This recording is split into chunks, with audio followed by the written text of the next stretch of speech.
एक छोटा सा सवाल कि हस्ताक्षर के बारे में कहा जाता है कि जीवन पे उसका भी काफी प्रभाव पड़ता है, तो ये किस तरीके से, ये थोड़ा दर्शकों को बताइए। सिग्नेचर आपका रॉन्ग हो गया तो आपका घर का वास्तु गलत होता चला जाएगा। आज आप नोट करें कि अगर सिग्नेचर आप पेन उठा के कर रहे हैं तो आप मान के चलिए आपकी ज़िंदगी में कोई पीरियड अच्छा नहीं है, थोड़ा सा पीरियड अच्छा आता है, उसके बाद में आप परेशान हो जाते हैं।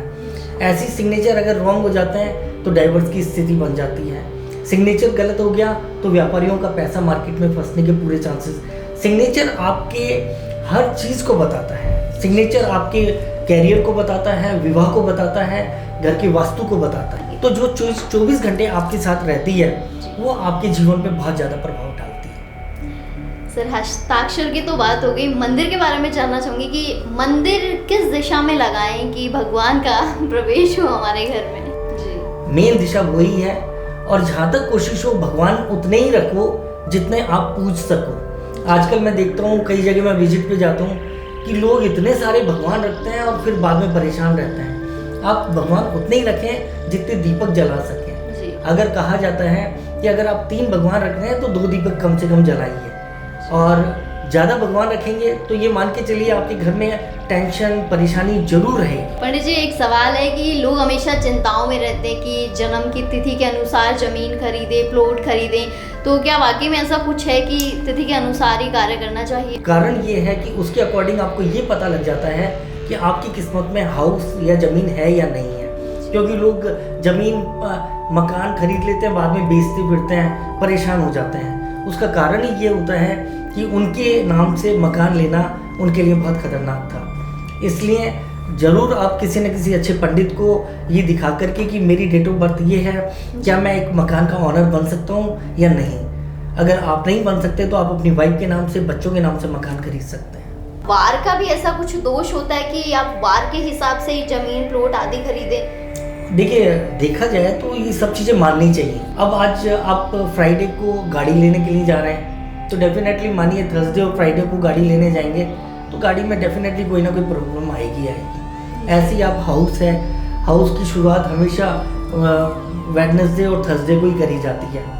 ऐसे बहुत सारी चीज़ें हैं, तो आप कभी भी किसी अच्छे पंडित से मिल कर के भी आप इस चीज़ के बारे में जानकारी लें तो ज़्यादा अच्छा रहेगा आपके लिए। सर, एक क्वेश्चन और दिमाग में आ रहा है कि डाइवोर्स का बहुत आजकल चर्चा में है कि लोग ये मानते हैं कि किसी प्रकार का दोष है हमारे जीवन में। सिग्नेचर अगर गलत हो जाते हैं, नाम गलत हो जाता है तो भी डाइवोर्स की स्थितियाँ बनती हैं। सेकंड, मैं आपको ये कहना चाहूँगा कि अगर अपने बेडरूम में, मेरे दोस्तों, अगर आपने आईना, ड्रेसिंग टेबल लगा रखी है तो आप कोशिश करें या तो उसको बड़े पर्दे से, ऐसे पर्दे से ढकें, ट्रांसपेरेंट से नहीं, कि उसमें आपका अक्स बिल्कुल दिखाई ना दे।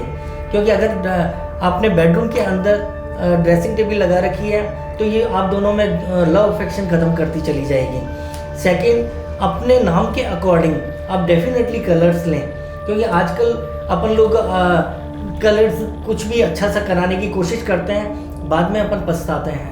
तो उससे बेटर है कि आप वास्तु के अकॉर्डिंग कलर लीजिए एक दीवार का, जिससे कि आप दोनों के बीच में एक अच्छी अंडरस्टैंडिंग, लव एक्शन बने। अब जैसे मैं एक छोटा सा एग्जांपल देता हूँ, जैसे मान लीजिए मनोज और उनकी वाइफ का नाम है मान लीजिए अनीता, तो एम और ए दोनों हैं।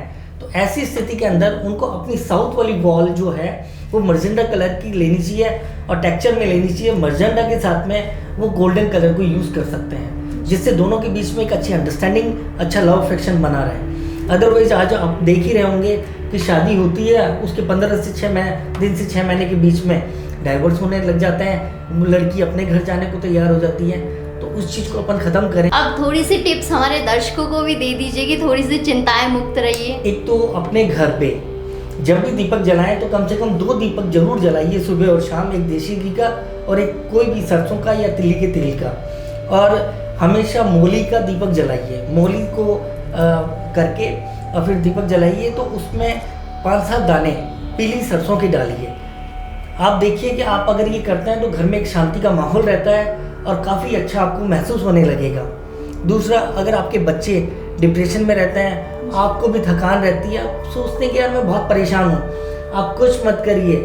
आप जब नहाते हैं तो 1/4 टीस्पून कॉफ़ी पाउडर पानी की बाल्टी में डालिए, और उसके बाद पानी भर के और आप उससे नहाइए। आप खुद फील करने लगेंगे 48 आवर्स के बाद में कि आपका ऑरा चक्र बढ़ रहा है, आप अपने आप को काफ़ी अच्छा महसूस कर रहे हैं। कभी आप बहुत ज़्यादा टेंशन में हैं तो आप घर में गाली गलौज मत करिए, गुस्सा मत करिए, आप सीधा बाथरूम में जाइए, थोड़ा सा कॉफ़ी पाउडर टब में डालिए और छपके मार के मुंह को धोइए। आप 5-7-10 बार छपके मारेंगे तो पता चलेगा कि आपकी जितनी भी टेंशन थी वो ख़त्म होती चलेगी और आप 5-7 मिनट में अपने आप को बहुत अच्छा महसूस करेंगे।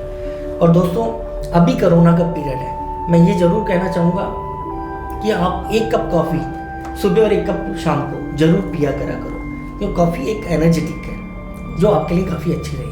सर, एक और क्वेश्चन जानना चाहूँगी कि दरवाज़ों की बात आपने शुरू में बताई थी, तो अगर किसी के घर में 3 दरवाजे हैं, कई लोग मानते हैं कि क्या पता इनसे भी बीमारियाँ आ रही है घर में, तो ऐसा भी कोई दोष होता है क्या? बिल्कुल, 3 दरवाजे कहीं पे भी, घर के अंदर भी कहीं भी आपस में टकराते हैं तो ये मान के चलना कि बीमारियों में काफ़ी ज़्यादा पैसा खर्च होता चला जाएगा। और बड़ी बीमारी अगर आ जाए तो कोई बहुत बड़ी बात नहीं है, पैसा भी, बरकत भी नहीं होती है, कार्यों में रुकावटें भी आती हैं। तो मेरे दोस्तों, ऐसी स्थिति में किसी अच्छे वास्तु कंसल्टेंट से बात करके और फिर आप उसको बुला करके एक बार अपने पावर जनरेट कराते हुए और इस चीज़ को ख़त्म करवाइए, जिससे कि वो नेगेटिविटी ख़त्म हो और आप बीमारियों से बचें। बाकी मैं एक छोटा सा टिप्स दे देता हूँ कि हो सके तो आपके सेकंड डोर के ऊपर पर्दे का तार जैसे हम बांधते हैं, ऐसे कॉपर वायर या कॉपर प्लेट ज़रूर लगा दीजिएगा। और हो सके तो ये स्वास्तिक गोल्ड बाजार में भी मिलता है, इसको रैकी करवा के, पावर जनरेट करवा के और फिर आप अपने सेकंड डोर के ऊपर लगाएं, जिससे कि घर में नेगेटिव ऊर्जा कुछ कम हो। बाकी तो आप किसी अच्छे वास्तु कंसल्टेंट से कांटेक्ट करें और तरीके से इस चीज़ को करवाएं, जिससे आप बीमारियों से बच सकें। हमारे दर्शकों को दोष रहित कर दिया और बहुत अच्छी चीज़ें बताई हैं ताकि वो चिंताएं मुक्त हो सके, इसके लिए बहुत बहुत शुक्रिया आपका। धन्यवाद पंडित जी, वास्तु से जुड़ी जानकारियां हमारे साथ शेयर करने के लिए। ये थे हमारे साथ वास्तु शास्त्र के एक्सपर्ट पंडित संदीप भार्गव जी। नक्षत्र के अगले एपिसोड में आपसे फिर होगी मुलाकात, मुझे दीजिए इजाजत, नमस्कार।